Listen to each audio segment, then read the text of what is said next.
Здравствуйте. Сегодня в завершении темы касательно сталинских репрессий мы хотели бы взять у вас небольшое интервью. Для начала я хотел бы попросить вас представиться. Здравствуйте, Иван. Меня зовут Владимир Шигуров. Я модератор инициативной группы по увековечению памяти и восстановлению доброго имени жертв политических репрессий в Мордовии. Мы зададим вам несколько вопросов. Первый из них. Данные о количестве убитых за годы сталинских репрессий очень разнятся. Есть ли какое-либо итоговое значение? Это итоговое значение, оно сформулировано в статьях, в научных работах профессиональных историков, демографов, которые посвящают десятилетия своей научной работы. И вот эти данные я обобщил и хочу с вами поделиться. Вначале давайте я расскажу о цифрах по нашей республике, а потом в целом обобщу в целом Советскому Союзу. Большой террор, который начался в 1937 году и жертвами которого они составили большую часть репрессированных вообще за все время советских репрессий.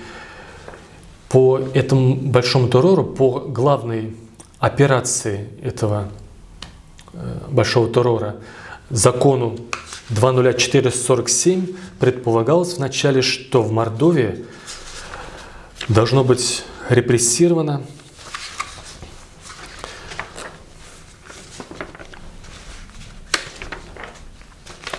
сейчас скажу сколько.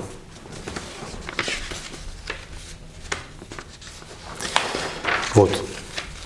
Закон, приказ, вернее, об операции по репрессированию бывших кулаков, уголовников и других антисоветских элементов от 30 июля 1937 года. Первоначально по Мордовии план был расстрелять 300 человек и отправить в лагеря, так называемая вторая категория, 1500 человек. Но так как из Москвы постоянно руководителям карательного ведомства НКВД звонили и сравнивали с другими регионами и говорили, что почему в других регионах перевыполняют план, а ты в своей республике не перевыполняешь план, может быть, ты хочешь сотрудничать с врагами народа, может, ты хочешь покрывать их, может быть, ты сам, к тебе следует присмотреться. Поэтому руководители НКВД всех регионов старались также перевыполнять планы. И в итоге дошло до того, что вместо 300 человек в Мордовии было расстреляно по этому конкретному приказу, потому что было много других репрессивных приказов, 2854 человека. Прокуратура Мордовии, начиная с перестройки, проводила реабилитационную работу и потом в начале 2000-х издала 2 тома книги памяти, в которой обобщила информацию о реабилитированных жителях Мордовии, которые были необоснованно репрессированы. Вот обобщающие цифры. Всего было реабилитировано 14 143 человека, из них, из реабилитированных, было расстреляно невиновных 2420 человек. Это около 7000 крестьян, 1500 служащих, 1500 рабочих, 783 священнослужителя и люди других профессий, сословий. Потом коллективизация и массовая коллективизация, раскулачивание очень сильно отразилось на населении нашей республики, и этот ущерб можно выяснить по сравнению данных из переписи, которая проводилась относительно регулярно, в том числе в Советском Союзе. При сравнении переписи 26 года и 37 года за 11 лет, например, количество по национальному составу Мордвы сократилось на 91,5 тысяч человек. Возможно, какая часть из этого сокращения решили сменить национальность, но, скорее всего, большая часть из этой 91 тысячи умерли от голода в результате Вот планы экономики, раскулачивание, ограбление крестьянства, уничтожение крестьянства. Есть цифры в целом по республике, не разделяя на национальности. И здесь больше информации. Есть результаты переписи 26 и 29 года. И вот для сравнения очень интересно взять цифры населения Мордовской ССР в 29 году, потому что до этого население более-менее росло в Мордовии. А после 29 года по причине коллективизации, раскулачивания, вот этого сильнейшего удара уничтожительного по крестьянству, население после 29 года стало падать, в том числе и в Мордовской ССР. И если сравнить 1937 год и 1929 год, то население Мордовии сократилось на 178 тысяч человек. Часть из этого – это население, переехавшее в другие республики, но, видимо, большинство – это жители Мордовии, которые умерли от голода. Теперь в целом по Советскому Союзу информация, обобщающая о репрессивной политике советского государства. Началось, конечно, все с гражданской войны. Здесь тоже разброс цифр, конечно, большой, но такая умеренная цифра, за которую ручаются профессионалы, разбирающиеся в этих репрессиях, 2 миллиона человек, не менее 2 миллионов человек пострадали во время гражданской войны. Это сожженные деревни, где, если в какой-то деревне был какой-то там враг государства, то руководство Красной Армии по поручению Тухачевского, Троцкого, Ленина, ну и всех руководителей, Сталина, всех, кто руководил войсками, сжигали деревню вместе с детьми, женщинами, стариками. Заложников брали массово. Допустим, выдайте нам такого-то человека, а если нет, мы раз в 2 часа будем уничтожать такое-то количество людей. В результате 2 миллиона человек было убито. Dальше, органы безопасности. По ним есть такая статистика, уточненная многими, выверенная учеными. Всего было с 18 по 87 год арестовано 7 миллионов 100 тысяч человек, но здесь не только политически заключенные, не только политически мотивированные, арестованные, а именно жертвы политического террора. Это 4,5 миллиона человек. Из них 1 миллион 100 тысяч были расстреляны, остальные были отправлены в лагеря, колонии, ну, часть в ссылку. Менее такая обременительная репрессия. Большая часть из этого числа была во время Большого террора, 1937-1938 год. Значит, из 4,5 миллионов осужденных людей за все время Советского Союза, советского правления, 1,5 миллиона было осуждено во время вот этих 2 лет. Из 1 100 000 расстрелянных 730 тысяч было расстреляно именно за эти 1937-1938 год. Кроме того, умирали люди и в лагерях. Вот по расчетам директора Института демографии Высшей школы экономики Анатолия Григорьевича Вишневского, вот в лагерях, колониях было из-за невыносимых таких бесчеловечных условий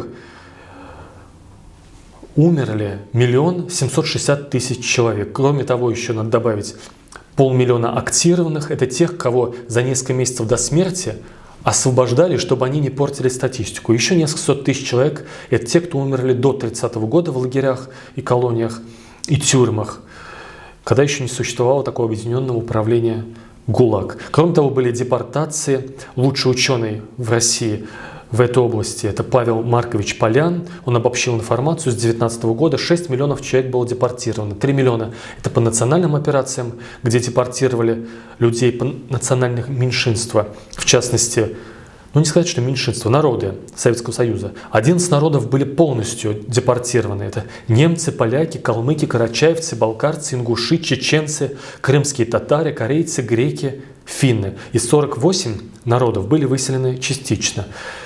И еще 3 миллиона депортированные по национальному признаку, а 3 миллиона депортированные кулаки. Всего было раскулачено 1 миллион семей крестьянских домохозяйств, это примерно 6 миллионов крестьян и их членов их семей. Из этих 6 миллионов 3 миллиона были насильно депортированы.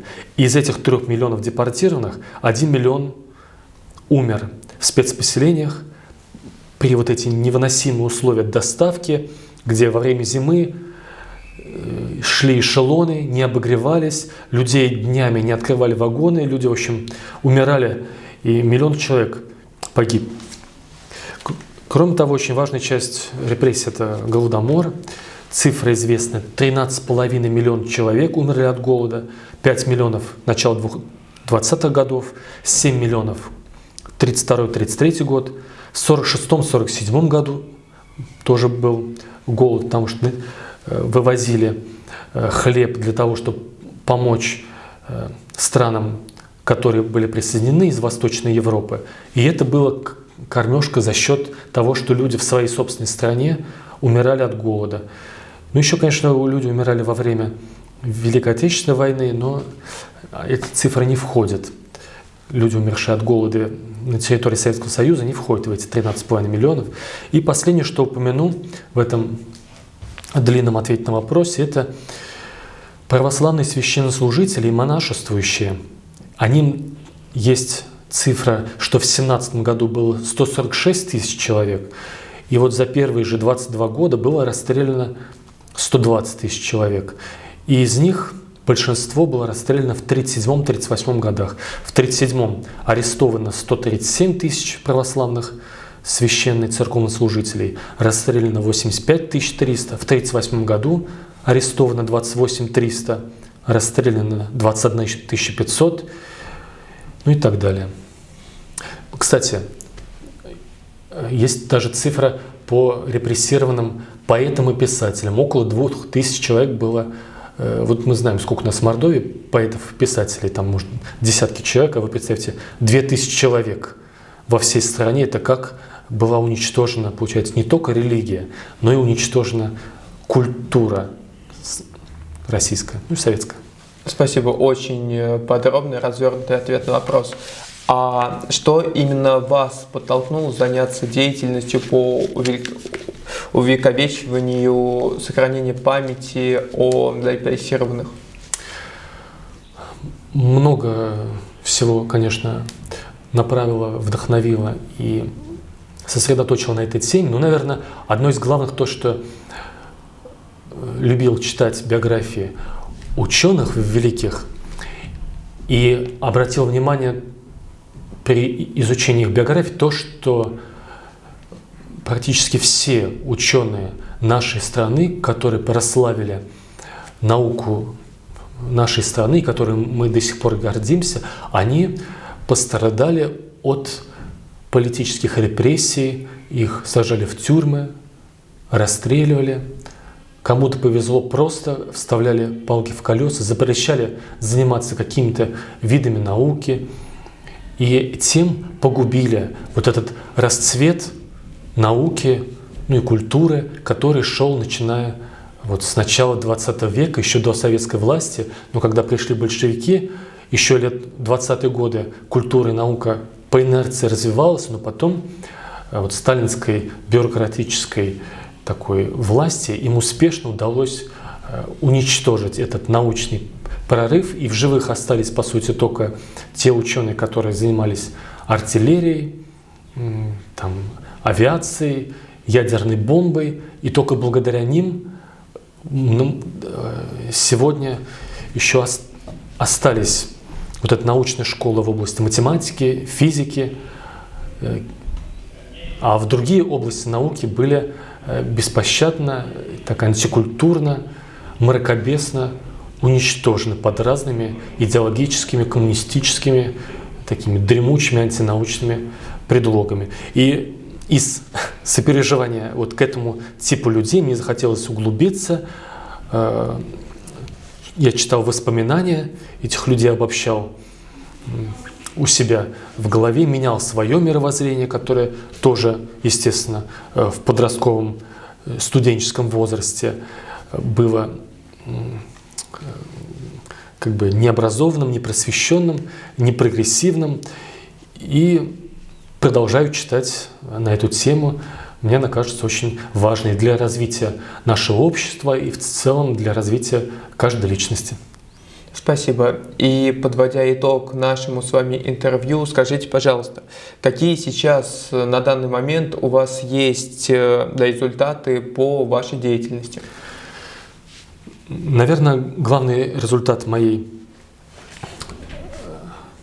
скромной деятельности – это инициативная группа, которую я в основном за 18-19 год создал. Вот формировал я эту инициативную группу в форме приглашения на видеоинтервью, расспрашивал у людей их, есть ли у них в семьях, коснулось ли их семей репрессий. Хотя вообще репрессии коснулись не меньшее количество людей, чем Великая Отечественная война. И в том числе по потерям, которые наше общество потеряло от репрессий, эти потери вполне сопоставимы с потерями нашего общества от Великой Отечественной войны. Но так как вот у нас совсем недавно еще было коммунистическое государство, они эти темы цензурировали, не давали освещать, поэтому у нас такой перекос, что идет замалчивание. Но сейчас с каждым годом все большее количество регионов проводят в своих регионах мероприятия, которые начала федеральная власть по увековечению памяти репрессированных. В том числе вот я помогаю тому, чтобы в Мордовии тоже вот эти стандарты федеральные, мемориальные политики были утверждены, чтобы у нас здесь и памятник был, так же как в десятках регионов, чтобы и музей открывался, чтобы увековечены были места захоронений в виде мемориального комплекса, что тоже есть в десятках регионов. И главы республик многих выступают со словами соболезнования, и президент Российской Федерации выступает, и мэры городов, и руководители федерального собрания. Поэтому я помогаю вот этому процессу, который начался задолго до меня. И в начале 90-х уже историки писали статьи, проводили конференции. И ученые Абрамов, Тязин, Солдаткин и Николай Андреевич Кручинкин организовывал большую работу поисковую. Нашли в 2004 году места захоронения. Вот, прокуратура вместе со студентами Мордовского университета под руководством Тязина составляла книги памяти. И я вот на этапе 2018 года решил помочь этим благородным людям в меру своих сил. И спасибо вам тоже, что вы берете интервью на эту очень важную тему, Иван. Большое вам спасибо. У нас получилось очень насыщенное, подробное интервью. Нам удалось осветить все наиболее важные вопросы касательно вашей деятельности. Большое вам спасибо. Спасибо вам большое. Добрый вечер, дорогие друзья. Сегодня у нас вечерняя такая встреча, и посвящена она одному из аспектов истории. Это у нас с вами 30-40-е годы. Это исторические события, которые происходили на территории России, и в частности на территории Республики Мордовия. Я хочу сразу, как сейчас модным словом это выражается, сделать небольшой дисклеймер. Мы сегодняшним уроком никого ни к чему не призываем. Мы не говорим о каких-то там, может быть, лозунгах, или мы не говорим о том, что мы там правы, кто-то не прав. Мы сейчас просто хотим окунуться в историю именно этого временного периода. Да, это было очень тяжелое, сложное время, это 30-40-е, это время репрессий, это время, о которых многие что-то слышали, кто-то что-то знает, а для кого-то это просто, скажем так, сейчас та информация, которая пойдет у нас на уроке, будет впервые услышана. Мы это, здесь представители патриотических у нас организаций объединений, у нас здесь присутствуют ребята с высших, средних профессиональных учебных заведений, есть у нас еще и гость на нашем уроке. Это Шигуров Владимир Викторович, который является модератором инициативной группы по увековечению памяти и восстановлению доброго имени жертв политических репрессий в Мордовии. Почему Владимир Викторович, у вас вопрос возникнет? Потому что у нас в последнее время сложились с ним достаточно контактные, теплые отношения в отношении этой тематики. Мы просто его нашли у нас в республике, в регионе человека, которому не безразлична эта тема в том числе. Здравствуйте. Здравствуйте. Вот. Мы хотим сделать урок в виде небольшого интервью, поэтому я призываю тех, кто к нам уже успел подключиться, возможно, кто-то еще в процессе, задавать вопросы, не стесняться. Можно писать их в чате, можно выходить в эфир. То есть у нас достаточно добрая, теплая обстановка, хотя тема достаточно серьезная и сложная. И я бы хотела Владимиру Викторовичу задать такой может быть первый вопрос, то есть взять инициативу на себя, именно спросить вас о том, какие причины недостатка информации о том времени, о тех годах 30-х, 40-х, вообще в общем и целом. Почему-то не так она распространена, эта информация, почему-то очень мало ее именно об этом периоде. Вот как вы думаете, с чем это связано?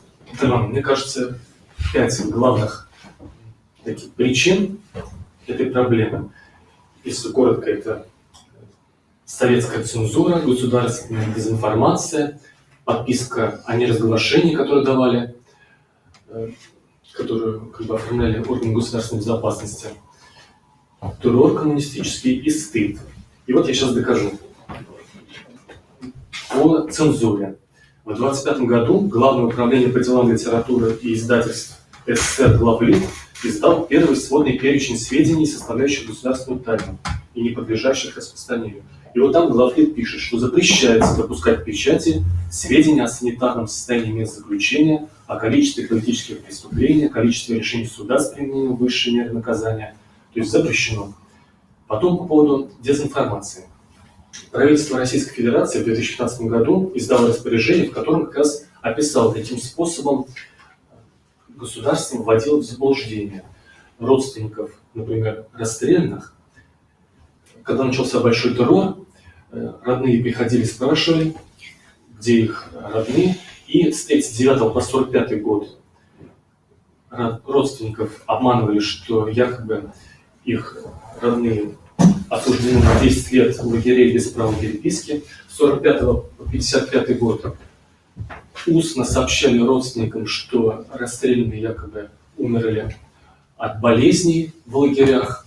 Потом еще период до 1955 года им уже, вернее, с 1955 по 1962 делали справки ложные о том, что якобы умерли от болезней в лагерях. 253 тысячи ложных справок таких выдано. С 1963 года тоже выдавали справки, но в графе причин смерти ставили прочерк. Потом следующая причина – это подписка о неразглашении. У нас есть, мне кажется, самый смелый человек из Мордовии – это летчик-истребитель Девятаев Михаил Петрович. И вот в конце жизни выяснилось, за полгода до его смерти, он в интервью рассказал то, чего он, оказывается, боялся, этот бесстрашный человек, чего он боялся. Он боялся нарушить подписку о неразглашении, которую он дал в 1937 году. Оказывается, он в 1937 году был арестован, 7 месяцев сидел в тюрьме, там его допрашивали, пытали, но потом выпустили, и он дал подписку, что не буду разглашать, где я был. И миллионы людей, которых выпускали из лагерей, давали эти подписки. Им запрещено было рассказывать, где они находились, и говорить правду. Следующая причина, что у нас государственная власть при Ленине и Сталине, она осознанно терроризировала население, устрашала их. Вот есть цитаты, где и Ленин, и Сталин откровенно в своих поручениях, в статьях говорят, что нужно наводить ужас на население, на богатых, на тех, кто против революции. И Сталин, как его продолжатель, тоже он вплоть до того договорился в 1937 году, что он говорил, что нужно уничтожать не только врагов, а все семьи врагов и весь род. И, естественно, родители и все жители знали об этом, об этих законах, статьях, постановлениях, речах, фразах. И все своим детям говорили, ни в коем случае не высказывайся на эту тему, ни в школе, потому что в школе тоже скажут, кто тебе говорил. И поэтому старались все молчать, и информация тоже, она тонула в болоте страха. И последняя причина – это то, что нечем хвастаться было тем, кто выходил из тюрьмы, и они боялись, что как к ним отнесутся те, кто не сидели. И в частности, вот есть заключенная в частности, Дубравлага, которая 12 лет сидела, и она рассказывала потом в воспоминаниях 2000-х годов, что, говорит, я не могу простить, что до сих пор стараюсь скрыть свою судьбу от посторонних, так как слишком хорошо знаю, что могу нарваться на мнение «нет дыма без огня» или «органы не ошибаются», от которого мне станет больно. И как говорила вот ее подруга, я всегда потом жалела, когда рассказывала, что у меня репрессированы родители. Боялись, стыдились. Вот такие причины. Понятно, спасибо, Владимир Викторович. Ну, вот вы очень много, у меня прям сразу возникло ряд вопросов по поводу каждого вашего слова. Вот давайте, если мы вот так будем говорить, что вы сейчас оговорили вот слово «Дубравлаг», да? То есть для кого-то это вообще впервые услышано, и для кого-то это незнакомый термин, а кто-то, может быть, даже понимает и знает. А что такое Дубравлаг? Мне поможет в ответе на этот вопрос. У нас есть несколько очень хороших, много у нас хороших музеев в Мордовии. В частности, в Министерстве внутренних дел есть музей, и там сотрудники, они записывали такие экскурсии, которые есть в интернете и на сайте этого музея. В частности, Наталья Петровна Зимина, методист музея культурного центра МВД при Республике Мордовия, вот она как раз говорила, что наша республика печально известна во всем мире благодаря Дубравлагу и Темлагу, целой сети трудовых лагерей, в которых сидели не только воры и убийцы, но и вполне добропорядочные люди, определенные туда просто по доносам людей, которые им завидовали. Кому, как правило, завидовали, вот она вопрошает, людям ярким, неординарным. То есть там лес рубили, отправляли как в виде топлива в столице, потом пошивочные мастерские. Но главное, это, конечно, вот вы говорите, да. Дубравлаг, Темлаг. То есть Темлаг — это, понятно, Темниковский район, Дубравлаг — это где был? Вот он постоянно как возник в 20-30-х годах, так расширялся и создавались новые управления. Где место-то это возникло? Темниковский район, Зубополянский. И это все как раз охватывало территорию, что мы называем Дубравлагом, правильно? Да, объединенно. Названия давались разные, менялись названия, понятно. Но устойчиво такое. Понятно. Но Темлаг, он как бы отдельно еще, как отдельный лагерь был, правильно я вас понимаю? Да вот боюсь напутать, мне кажется, они то раздельно были, то объединялись, то названия территория пересекалась, да? Да, но главное, что на этой территории было много до сих пор лесов, таких природных ископаемых, которые нужно стране нужны, да. Но другое дело, что в какой форме этот труд использовался. Вот к этому основные претензии. И вот, если можно, например, приведу воспоминания тех, кто там был. Да. Художник Николай Леонидович Белетов в 1933 году он там отбывал часть своего 10-летнего срока по политической 58-й статье. И он в воспоминаниях 1994 года он рассказал, что работа там, значит, забавал непосильных для истощенных людей. И все они старались отправить, сообщить, каких здесь бесчеловечные условия, писали весточки, письма. И вот он, художник, тоже решил написать письмо, в каких там условиях раздетые, разутые люди надрываются на лесоповале по 12 часов в сутки, их бьют прикладами, травят собаками конвоиры, и его обнаружили, что он хотел так проинформировать общественность, и наказали, там было такое наказание страшнейшее, на комары, потому что там огромное количество комаров, которые хотят тоже есть, и их на ночь привязывали к дереву, и клят в рот, чтобы не кричали. И вот он приводит пример, что он вместе со стариком их привязали, и вот старик уже до утра не дожил. Да, от болевого шока, каждый может представить, каково это. Потом вот в лагерях были, в частности, наш автор произведения «Эрмесь», поэма Яков Яковлевич Кудуркаев, и его заслуженный работник культуры Тамара Сергеевна Барбова написала о нем статью, и в частности вот воспоминания, что он рассказывал тем поэтам, когда вернулся уже здесь в 60-х годах, он около 20 лет был, что как там вот его били головой в стенку, поленом по голове, и он рассказывал, плакал, и вернулся уже сумасшедшим человеком. Хотя уходил гениальным поэтом, да, который расславил нашу республику. Понятно.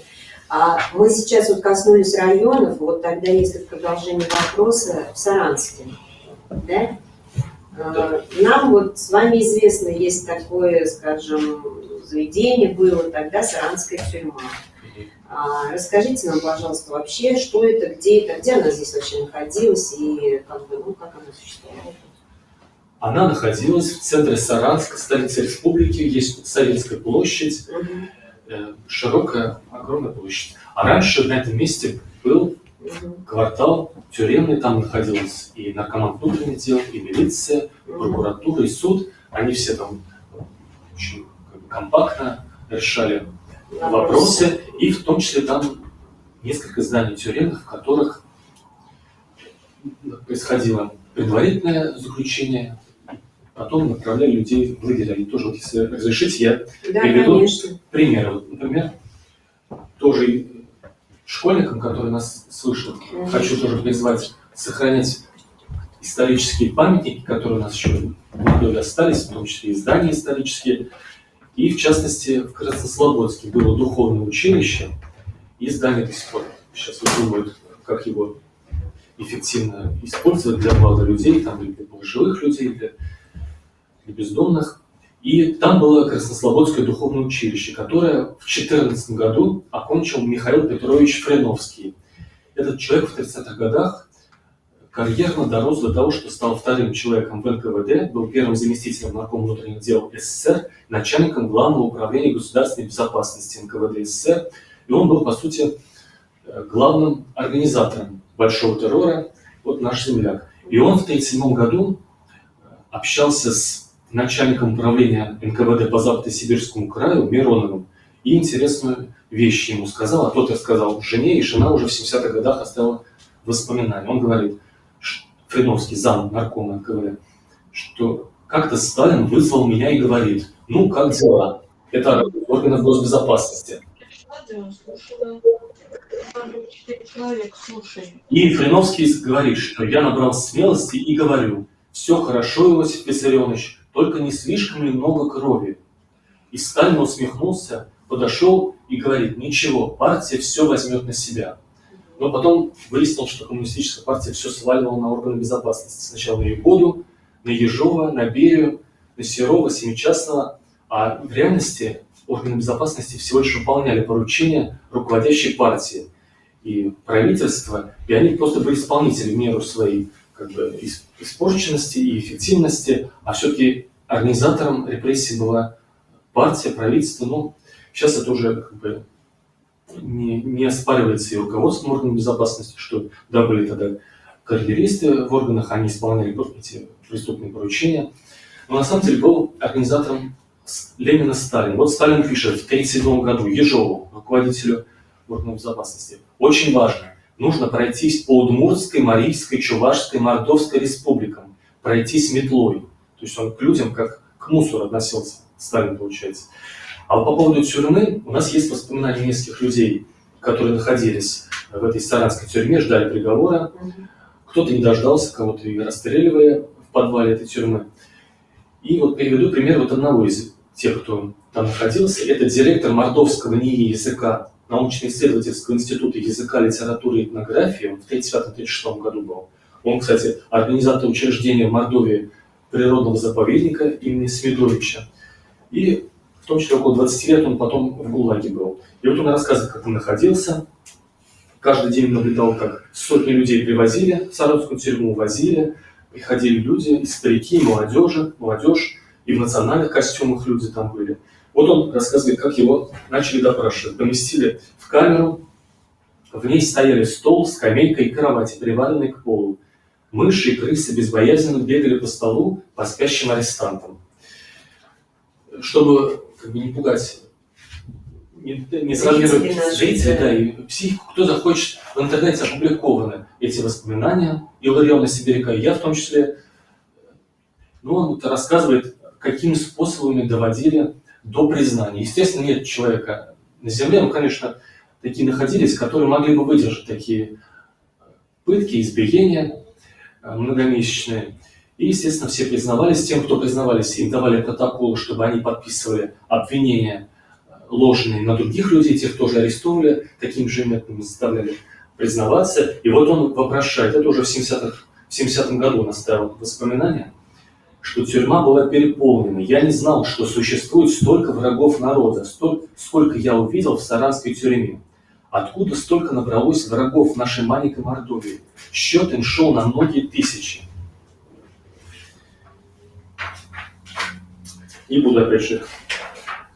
Но это ясное дело, как можно заставить любого человека признаться.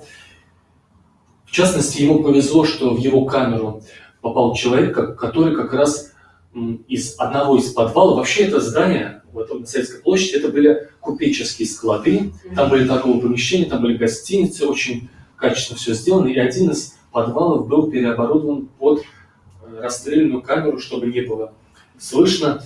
Но когда начинались расстрелы, грузовики включали на полный оборот свои такие выхлопные газы, чтобы не слышно было. Глушители. Но все равно было слышно, и все равно заключенных в тюрьму засыпали только тогда, когда переставали Вот эти выстрелы. Ясно. Спасибо большое. У меня вот вопрос, как бы, вот вы сейчас перечисляете там текст, а вообще есть понимание у нас об общей статистике? Сколько у нас в целом, скажем так, в те годы погибло, может быть, и в России, может быть, чисто в Молдове, есть ли у нас какая-то такая цифра? Вот мы говорим о том, что у нас есть Великая Отечественная война, что у нас погибло 27 миллионов, да? А есть ли цифра, сколько погибло у нас до войны, именно вот связанных с событиями, связанными, большого террора, да, мы называем вот эти репрессии, этот термин тоже звучит, и поэтому вот хотелось бы услышать, есть ли это понимание. Талиан специально для нашего урока обобщил информацию, которую много лет, несколько лет занимался по цифрам, и тоже для себя самого, благодаря вам, всю эту информацию по полочкам скомпоновал. Да. Вот смотрите, гражданская война, 17-22 год. Более 2 миллионов. Разные оценки есть до 10 миллионов, но условно поменьше. Да, погибшие. Расстреляны заложники, сожженные деревни, столкновения сил вооруженных не менее 2 миллионов. Дальше органы безопасности. Всего с 18 по 87 год арестовано 7 миллионов 100 тысяч человек. Из них политических заключенных по политическим статьям именно людей 4,5 миллиона человек. Из них 1 миллион из 4,5 миллионов, 1 миллион 100 расстреляны, остальные 3,5 миллиона в лагеря, колонии и небольшая часть в ссылке. Из этих 4,5 миллионов, конкретно во время Большого террора, 1937-1938 год, осуждено 1,5 миллиона человек, а из расстрелянных от 1 100 000 в 1937-1938 год приходится 725-740 тысяч расстрелянных. Сколько теперь умерло в местах заключения, в лагерях? По данным директора Института демографии Высшей школы экономики Анатолия Григорьевича Вишневского, ГУЛАГ появился с 30-го года, 1 760 000. Это только в одном лагере, в одном ГУЛАГе. Да, во всех лагерях, да, которые объединены вот этим управлением. Но до 30-го года были лагеря и тюрьмы, в них несколько сот тысяч. И еще было такое мероприятие, как актирование, когда человек уже, ясное дело, умрет в лагере, и чтобы не портить статистику, за несколько месяцев до смерти их освобождали, отправляли на самую дальнюю станцию железнодорожную в какой-нибудь населенный пункт. Человек там умирал, и якобы он умер не от условий невыносимых в лагере. Это еще около 500 000 человек. Дальше депортации, тоже важная часть репрессий. 6 миллионов человек, это цифра тоже уточненная главным у нас историком в России, изучающим несколько десятилетий депортации, Павел Маркович Полян. Вот 6 миллионов с 19 по 52 год. Это 3 миллиона человек, депортированных по национальным операциям, 3 миллиона по раскулачным. По национальным операциям это людей национальных меньшинств депортировали. Естественно, в вагонах для скота, в нечеловеческих условиях, без уважения. Это полностью депортировали 11 народов бывшего СССР. Это немцы, поляки, калмыки, карачаевцы, балкарцы, ингуши, чеченцы, крымские татары, корейцы, греки, финны и 48 народов частично выселено. По раскулачным Всего у нас 1 миллион крестьянских хозяйств, семей, 1 миллион раскулачен насильственно, это 6 миллионов крестьян и членов их семей. Из них 3 миллиона насильственно отправлено в спецпоселение. Из этих 3 миллионов 1 миллион в дороге, побеге и в спецпоселках умер, расстрелян, от голода в том числе их и бросали на какие-то луга во время зимы. Они должны были сами себе копать, кто выживает. Естественно, пожилые дети умирали. Потом голодомор, тоже важная часть голод. Начало 20-х годов 5 миллионов людей умерло от голода. 32-33 годы 7 миллионов человек умерло от голода. 46-47 1,5 миллиона. То есть итого 13,5 миллионов человек умерли от голода в связи с вот такой как бы неэффективной плановой экономикой, которая не могла обеспечить такое количество людей, поэтому люди умирали. Кроме того, насильственно отбирали зерно для того, чтобы купить оружие, станки, заводы, которые производили оружие. И было как бы не до простых крестьян, которым ничего не оставалось, как умирать от голода. Теперь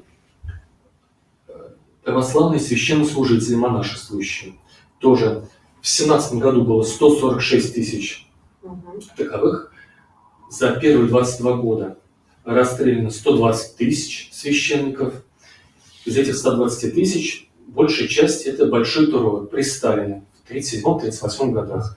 В 1937 расстреляно 85 300 священников, в 1938 21 500 священников и монашествующих и так далее. Теперь по Мордовии. Ну вот по Мордовии это как раз, вот, наверное, может быть, коснуться темы, вот вы сейчас начали говорить раскулаченные, а вообще как Мордовия коснулась темы раскулаченных, и, может быть, вот сюда и цифры ваши как-то, потому что это тоже одна из тем, когда люди гибли, именно почему? Потому что один доносил на другого, потому что кто-то жил лучше, и была зависть, и кулаков у нас... То есть, скажем так, в семьи кулаков попадали и те, у которых было просто много детей, просто человек работал, зарабатывал какое-то время, и, получается, его тоже причисляли к кулакам, потому что очень много нужно было для того, чтобы прокормить этих детей. Да, грубо говоря, самые трудолюбивые люди попадали, поэтому вот сейчас только мы выходим, что у нас сельское хозяйство развивается, и появляются фирмы, предприниматели, потому что тогда наиболее трудолюбивых и старательных крестьян. Да, записывали в кулаки сразу. Да. Воспоминания у меня есть на программе. По Мордовии. По Мордовии. Но вначале хочу сказать, что у нас вообще государство, просто информация для некоторых сомневающихся, у нас, как бы, слава богу, государство в лице и президента, и правительства, и федерального собрания осудило вот эти репрессивные кампании, все без исключения, в частности, по коллективизации Государственная Дума России еще в 2008 году опубликовала заявление, в котором законодатели говорят, что депутаты Госдумы, отдавая дань памяти жертвам голода 30-х годов на территории СССР, решительно осуждают режим, пренебрегший жизнью людей ради достижения экономических и политических целей. Тут есть у меня информация, тоже не буду приводить, как Государственное управление госбезопасности НКВД СССР сообщало наверх, что люди, в частности, вот Мордовская ССР, от голода употребляют в пищу мясо павших животных, различные суррогаты, они опухают от голода. Прокуратура Мордовии в 2000 году тоже опубликовала информацию и подтверждает вот ваши слова, что к раскулаченным намечалась зажиточная, то есть наиболее активная и трудолюбивая часть крестьян. Семьи так называемых кулаков насильно выбрасывались из своих домов, лишались имущества и принудительно высылались в отдаленные районы страны. Историки Мордовии тоже изучили подробно ситуацию с раскулачением Мордовии. И Надькин, и Солдаткин, это наши ученые мордовские специалисты, и они приводят, в частности, письма. Вот из села Ельники, райцентр, человек пишет в 30-х годах: народ у нас здесь сидит почти весь голодный и холодный, нет ни хлеба, ни дров, ни капусты, ни картошки, одним словом, ничего нет. Недели по две сидим не евшие, некоторые уже распухли. 1937 год в Мордовии, как видите, голод. От голода заболевания учащались и инфекционные, и в частности, в докладной записке от 19 мая 1940 года сообщалось, что в Саранском районе детская смертность составила 38%. Еще до всякой войны, а уже 38% детей умирало. Житель Зубополянского района пишет, стыдится и правильно делает, что у него совесть у человека есть. Мы были молоды, полны энтузиазма и верили в то, о чем писали в газетах и о чем говорили начальники. Я вместе с другими комсомольцами участвовал в раскулачивании наших односельчан, о чем сейчас очень сожалею. Когда раскулаченных собрали вместе и стали высылать, то обоз с ними растянулся от Новых Выселок почти до Зубовой Поляны. Шолохов, лауреат Нобелевской премии, человек тоже объективно пишет Сталину в 1933 году секретную записку, что было официально и строжайше воспрещено колхозникам пускать в дома, ночевать или греться в выселенных. Им надлежало жить в сараях, в погребах, на улицах. Население было предупреждено, что кто во время зимы пустит выселенную семью, будет сам выселенный. Поэтому люди боялись даже своих детей вместе с детьми, плачущими на всю, вот они рассказывали Шолохов, что на всю улицу слышно, как дети ночью во время зимы плачут от холода. И от этого, естественно, дети умирали. Или только дети. Шайкин, уроженец Пензенской области, пишет, что когда создали колхоз, туда добровольно никто не входил, но заставили принудительно. Сделали обременительный налог в несколько раз больше, чем человек может выплатить. Естественно, люди отдавали всю свою скотину, имущество. И вот он говорит, что были мы свободными, более-менее, до 29 года, а стали рабами.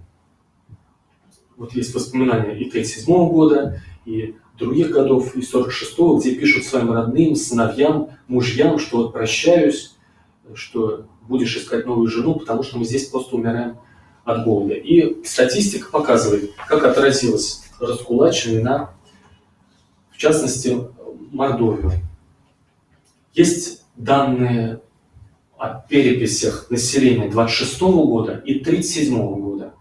И с 26 по 37 год, например, по национальному составу Мордва, число Мордвы уменьшилось на 91,5 тысяч человек. Так как выезжать из страны запрещено было, то тут два варианта. Или люди меняли национальность, что, наверное, тоже какая-то часть была, но большинство, вот, видимо, в 90 тысячах за 10 лет это умершие от голода. Дальше есть статистика по населению в целом по Мордовской ССР.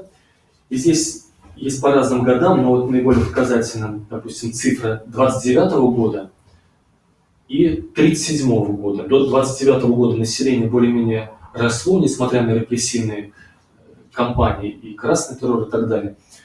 Но с 29 по 37 год население резко стало уменьшаться, и в итоге на 178 тысяч сократилось население Мордовской ССР. Здесь часть люди, которые уезжали, спасались бегством из республики, в которой они находили пропитание. Но, видимо, большинство из этих 178 тысяч – это люди, умершие от голода. Вот здесь я еще по статистике, если можно, договорю. Ну да, я вас перебил там, потому что мы перешли снова на Мордовию. Говорили о раскулачивании, да. И вот эта статистика касается тоже Мордовии, к которой мы перешли. Большой террор, главное мероприятие, которое связано с этой вот активной такой репрессивной акцией, это приказ Наркома СССР 447 об операции по репрессированию бывших кулаков, уголовников и других антисоветских элементов. Приказ был инициирован, естественно, Сталиным, Политбюро ЦК ВКПБ и уже организовывало, естественно, такое курирующее ведомство. Первоначально на Мордовию планировалось по этому приказу расстрелять 300 человек. Но в итоге, так как из Москвы постоянно звонили во все регионы, почему по другим регионам перевыполняют план, а вы не перевыполняете, может, вы скрываете каких-то так называемых врагов народа. И поэтому все, как карусель, все регионы старались тоже постоянно перевыполнять план. Это так называемое социалистическое соревнование в НКВД. И в итоге расстрелянных думали 300 человек, а в итоге разогнали и 2854. В 10 раз больше расстреляли, чем первоначально планировали. Да. Какие организации у нас фальсифицировало местное наше карательное ведомство? Это первая организация, это Мордовский блок.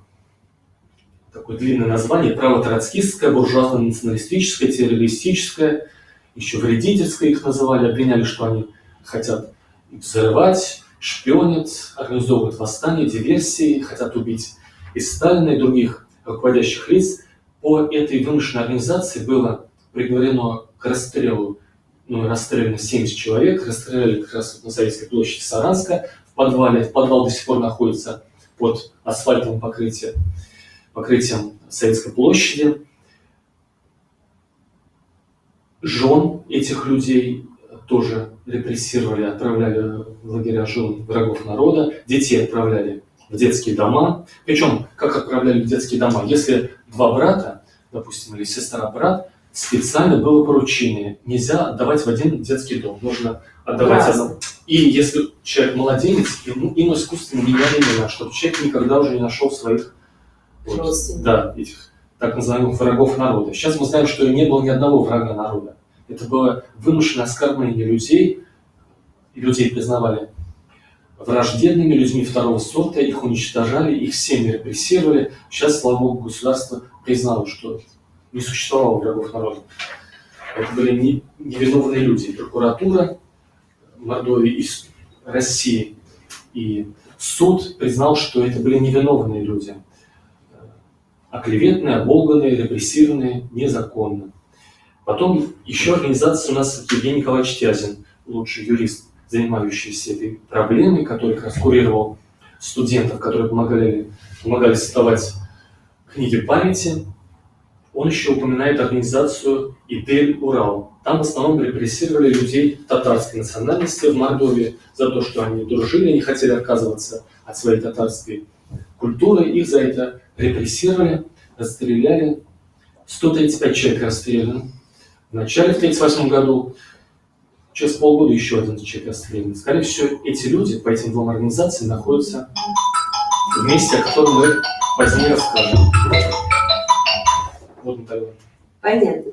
Но, да, очень интересно, и статистика интересная. У нас по информации есть Подгребленский родник, такое место в Саранске, да, где в 2004 году были найдены останки. Ну, по первому, когда вот их обнаружили, было, значит, то, что якобы это останки были солдат Красной Армии Великой Отечественной войны, но стали, скажем так, исследовать вот эти останки и пришли к тому, что это более ранние захоронения, и, соответственно, когда идентифицировали их, пришли к тому, что это все-таки, скажем так, останки тех людей 30-40-х годов, которые подпали под вот эти репрессии, значит, репрессии, проходившие здесь в Мордовии.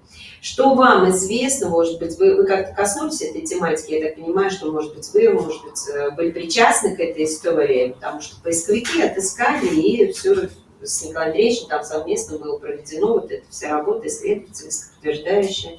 Вот. Можете ли вы что-то поделиться, рассказать, может, какие-то факты, либо как вас коснулось вот эти вот наши открытия Подгребленского родника? То, что вот на западе Саранск, там есть овраг, сейчас вокруг него лесок, до этого это были поляны, в которых НКВД производили стрельбы учебные, потому что там такой высокий берег, и можно было ставить мишени и тренироваться на точность стрельбы. А потом, когда нужно было определить во время Большого террора место, где секретно захоронить людей, которые власти не понравились, они, естественно, и во многих регионах по такому же принципу выбирали территории, принадлежащие ведомству. Кто-то на территории дач, принадлежащих НКВД, кто-то на территории вот таких мест для стрельбищ.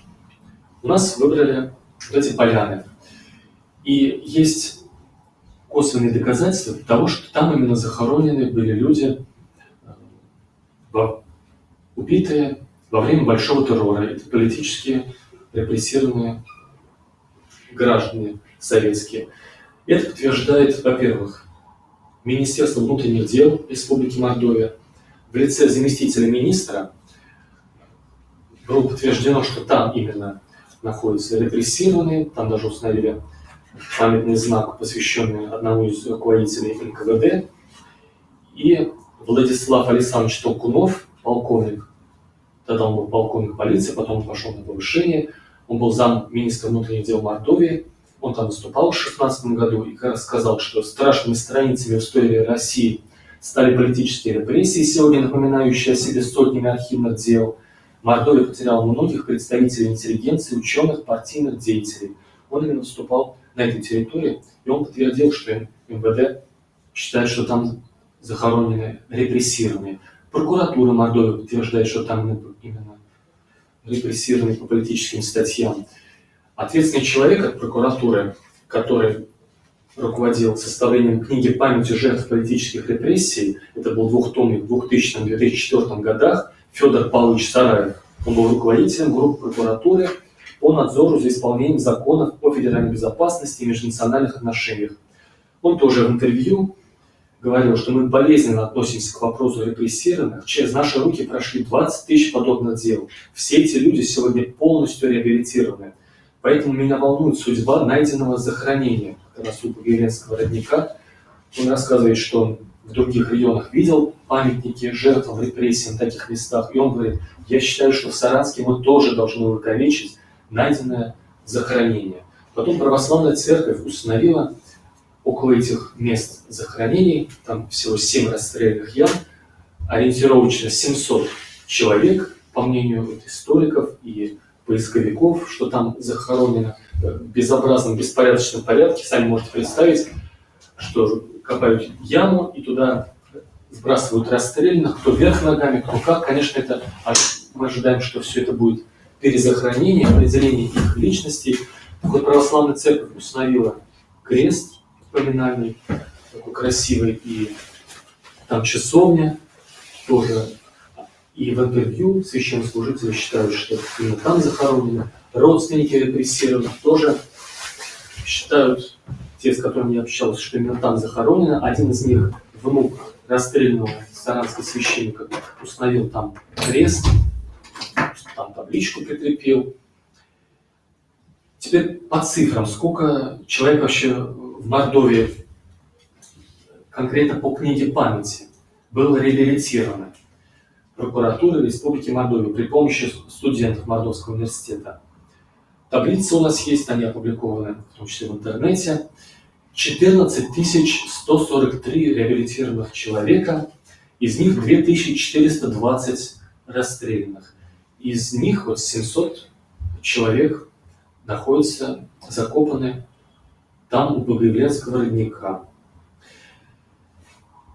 Вот чтобы фамилии, как вы понимаете, очень много, и я даже составил список на 101 человека, это потом, когда будет перезахоронение и идентификация личности. А, кстати, идентифицировать очень несложно, и я брал интервью у сотрудников, активистов, бойцов поискового движения, у них есть опыт идентификации, там по предметам, которые находятся, элементов одежды, их расстреливали по таким группам, связанным с какими-то организациями, тоже очень нетрудно определить личности и перезахоронить их с уважением, как подобает, потому что там очень уважаемые люди, там ректора вузов Мордовии, научные сотрудники, актеры театров, ну и, конечно, и слесари, рабочие, крестьяне, священнослужители. Вот я из фамилии только упомянул, как вот знак уважения нашего общества, что, например, только за одну ночь, 10 августа, было расстреляно в Саранске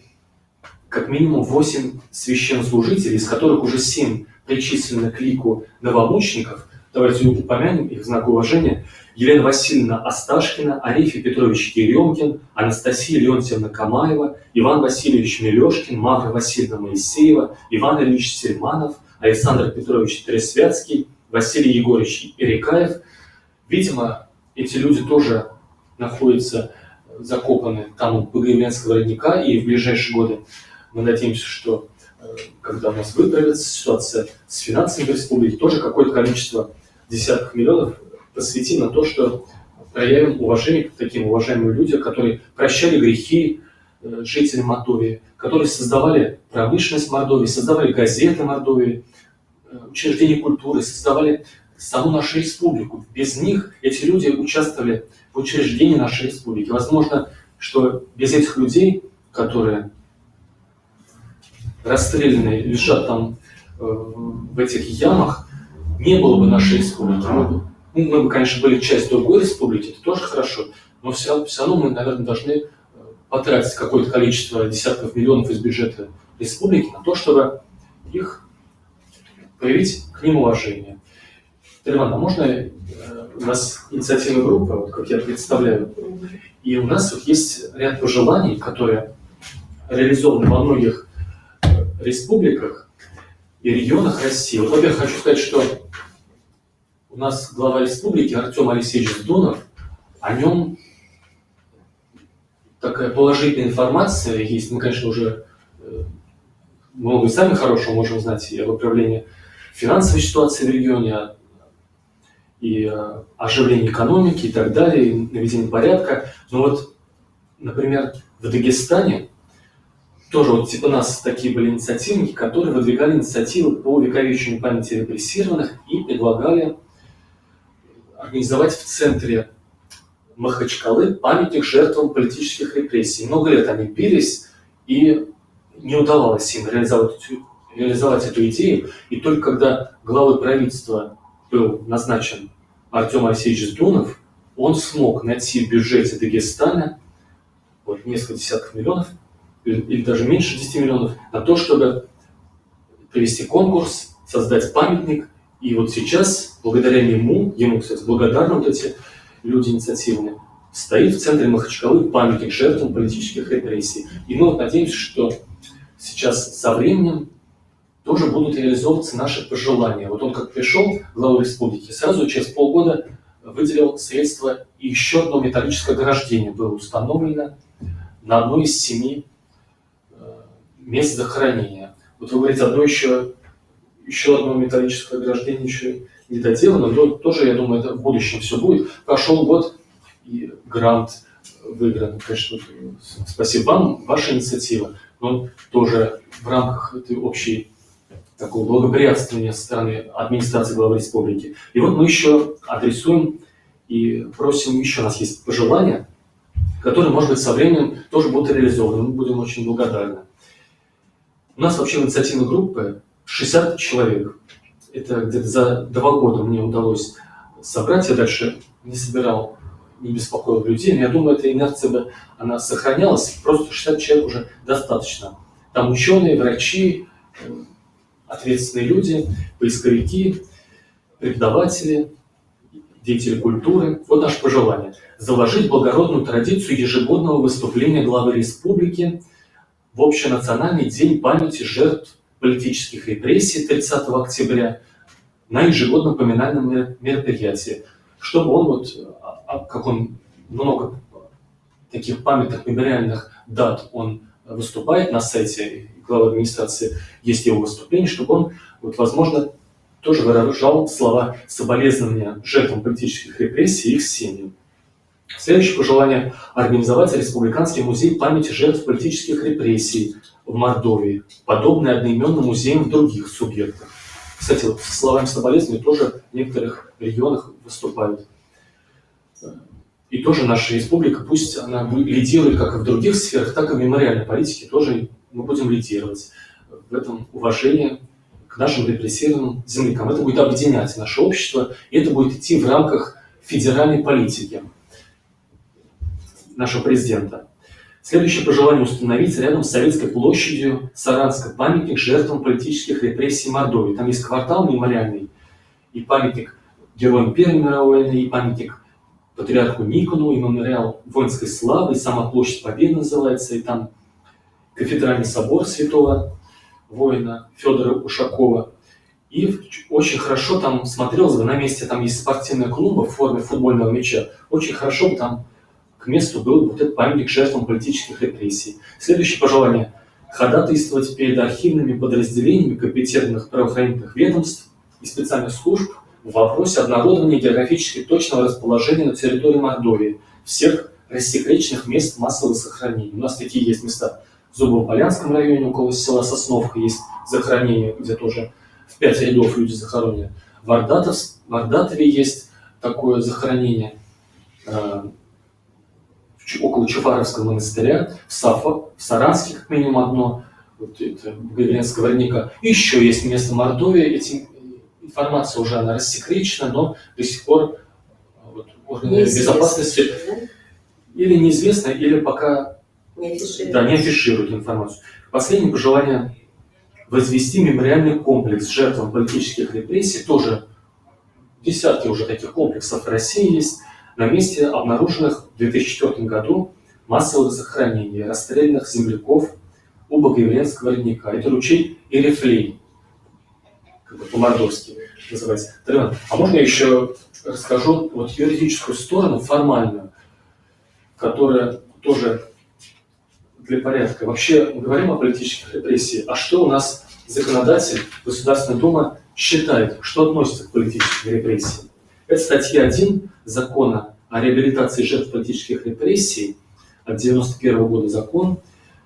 Политическими репрессиями признаются различные меры принуждения, применяемые государством по политическим мотивам в виде лишения жизни или свободы, помещения на принудительное лечение в психиатрические лечебные учреждения, выдворение из страны и высылку и лишение гражданства, выселение групп населения из мест проживания, направление в ссылку, высылку и на спецпоселение, привлечение к принудительному труду в условиях ограничения свободы, а также иное лишение или ограничение прав и свобод лиц, признававшихся социально опасными для государства или политического строя по классовым, социальным, национальным, религиозным или иным признакам. Еще у нас существует такая проблема, что некоторые люди считают, что увековечение памяти репрессированных – это якобы что-то еще официально неутвержденное. Но на самом деле, если углубиться в историю вопроса, у нас все руководящие лица Российской Федерации, руководители всех ведомств, даже многие губернаторы, но это уже пониже уровень, они все подтверждают вот эту верность этой федеральной политики по увековечению памяти репрессированных. И для сомневающихся, и для тех, кто, может, неправильно понимает федеральную политику, хочу привести цитаты из уважаемых людей, руководителей федеральных ведомств. Вячеслав Викторович Володин, председатель Государственной Думы Российской Федерации. Вот он говорит в нескольких выступлениях: необходимо уважать чувства и мнения огромного количества людей, семьи которых пострадали в результате сталинских репрессий. Два моих деда, один из которых священник, были репрессированы. Подобные личные истории существуют почти в каждой российской семье. Нельзя забывать или обходить памятью даже самые сложные, горькие и тяжелые периоды в нашей истории. Уроки прошлого должны передаваться из поколения в поколение, а подобные трагедии никогда не должны повторяться в будущем. Это председатель Государственной Думы. Дальше. Совет Федерации, заместитель председателя Андрей Анатольевич Турчак. Кстати, лидер Единой России, исполнительный. День памяти жертв политических репрессий прежде всего напоминает нам об уроке, который мы должны извлечь из этих событий. Никакой прогресс не может оправдать уничтожение собственного народа. Мы должны бережно из поколения в поколение передавать память не только о подвигах и достижениях нашего народа, но и рассказывать об ошибках, которые были допущены и привели к страшным трагедиям, чтобы больше никогда их не совершать. В 2017 году он сказал. И президент российский Владимир Владимирович Путин тоже неоднократно, десятки раз он высказывался, я вот только 2 цитаты приведу. Он как раз вот проводит тоже эту гуманистическую линию и каждый раз подтверждает, и все руководители ведомств и главы регионов должны, в принципе, соблюдать вот эту федеральную политику и не забывать ее повторять и упоминать. Вот он говорит: 1937 год считается пиком репрессий, но он был хорошо подготовлен предыдущими годами жестокости. Это случалось тогда, когда привлекательные на первый взгляд, но пустые на поверку идеалы ставились выше основной ценности человеческой жизни, выше прав и свобод человека. Для нашей страны это особая трагедия, потому что масштаб колоссальный. Ведь уничтожены были, сосланы в лагеря, расстреляны, замучены миллионы человек. Причем это, как правило, люди со своим собственным мнением. Это люди, которые не боялись его высказывать. Это наиболее эффективные люди, это цвет нации. Вот еще Владимир Владимирович в 2010 году говорил: в нашей стране дана ясная политическая, правовая, нравственная оценка злодеяниям тоталитарного режима. И такая оценка не подлежит никаким ревизиям. И об этом нужно помнить всем, кто занимает государственные должности в Российской Федерации, что такова федеральная политика, и такое мировоззрение наши руководители распространяют и проводят на своих представителей в регионах, в ведомствах. И если кто-то из людей не соглашается с такой федеральной политикой, он должен еще раз перечитать мнение руководителей страны, руководителей Федерального собрания и идти в ногу с федеральной политикой. Спасибо большое. Я хочу что сказать.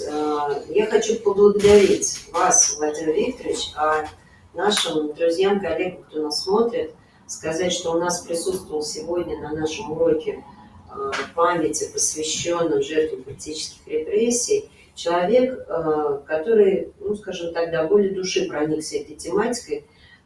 Самое главное, что можно ли, Владимир Викторович, дать ваши координаты, оставить, может быть, людям, которые заинтересованы или у которых есть какие-то личного рода вопросы, возможно, у родственников, которые подпали под эти годы или были так или иначе, убиты или сосланы в лагеря, родственники предыдущих поколений. Возможность есть такая, то есть дать ваш контакт, если вдруг что-то, чтобы уточнили или что-то спросили. Конечно.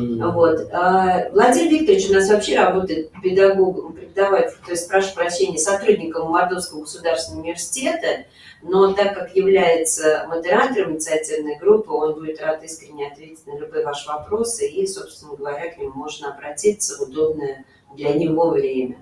А я еще раз хочу поблагодарить за насыщенную информацию. Она очень такая трепетная для многих, и она очень явно, скажем так, превышает того, что мы сегодня с вами охватили, мы, скажем так, коснулись тех исторических фактов, тех глубин истории 30-х, 40-х, да, но это же не все. Поэтому, если у людей и у ребят наших, кто если подключается, смотрит, у нас есть заинтересованность, то они смогут благополучно эту информацию продолжить в поиске. Она размещена на сайтах, на официальных рассекреченных, да, есть в интернете, где она возможна к доступу. А мы, наверное, будем заканчивать. Спасибо вам огромное еще раз. Спасибо большое. Все.